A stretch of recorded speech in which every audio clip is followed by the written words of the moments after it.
Bismillahirrahmanirrahim. Alhamdulillahi Rabbil Alamin. Wabihi nasta'in ala umur dunia wa din. Nastaghfiruhu wa nastahdihi wa natubu ilaihi wa natawakkalu alaihi. Wa na'udzu bihi min shururi anfusina wa min sayyiati a'malina. May yahdihillahu fala mudilla lahu wa huwal muhtadi. ومن يضلل فلن تجد له وليا مرشدا ولا هاديا له. أشهد أن لا إله إلا الله وحده لا شريك له وأشهد أن سيدنا محمدا عبده ورسوله. اللهم صل وسلم وبارك على هذا النبي الكريم سيدنا وحبيبنا وشفيعنا وظهرنا ومولانا محمد المصطفى وعلى آله وصحبه ومن دعا بدعوته وتمسك بسنته وجاهد في سبيل الله إلى يوم الدين. رب اشرح لي صدري ويسر لي أمري واحلل عقدة من لساني يفقهوا قولي. سبحانك لا علم لنا إلا ما علمتنا إنك أنت العليم الحكيم. ولا حول ولا قوة إلا بالله العلي العظيم. اللهم افتح علينا حكمتك وانشر علينا من خزائن رحمتك يا أرحم الراحمين.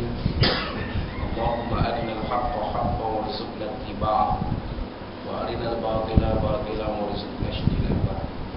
قال الله سبحانه وتعالى في كتابه العزيز: أعوذ بالله من الشيطان الرجيم. واستعينوا بالصبر والصلاة وإنها لكبيرة إلا على الخاشعين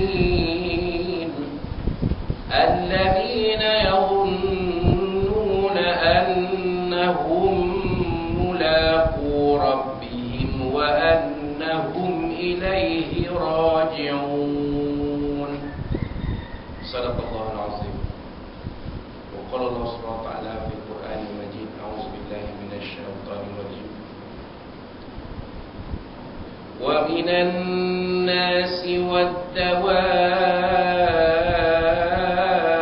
والأنعام مختلف ألوانه كذلك إنما يخشى الله من عباده العلماء إن الله عزيز غفور.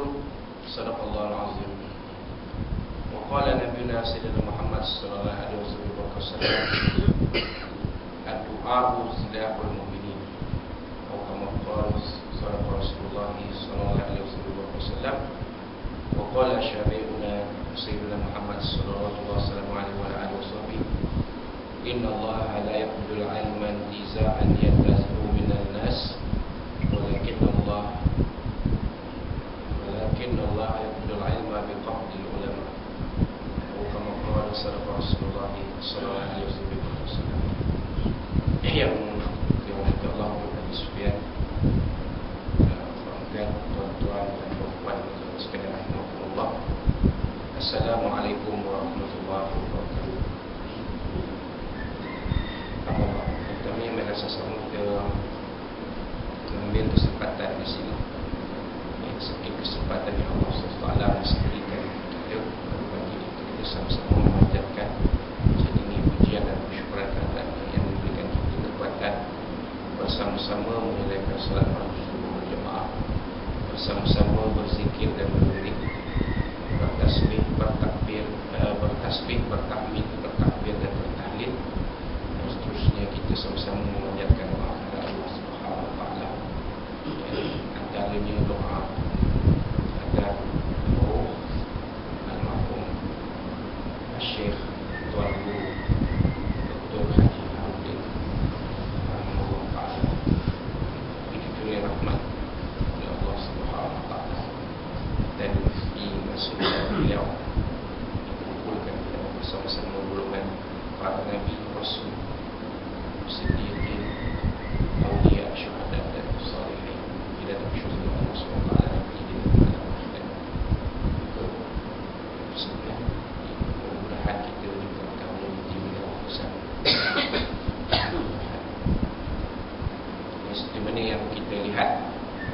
dalam hadis yang dibaca sebentar tadi, Nabi Allah SWT dalam Al-Quran, dalam ayat Al-Quran, Allah SWT menyebut sesungguhnya yang paling takut kepada Allah SWT dari kalangan hamba-hambanya ialah para ulama.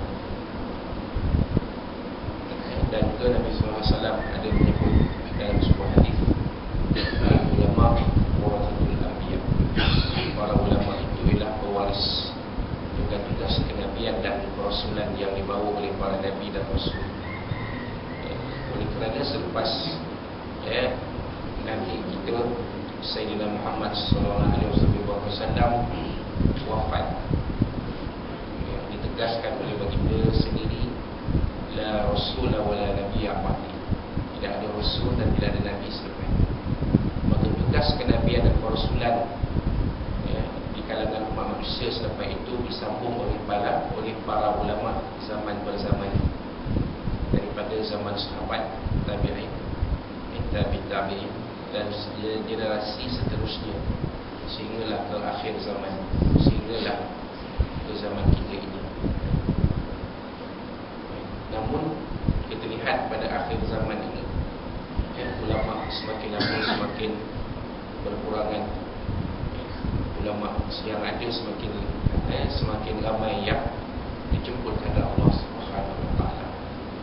Kita lihat dalam 2-3 bulan ini, 2 orang ulama besar telah dijemput kembali kepada Allah SWT.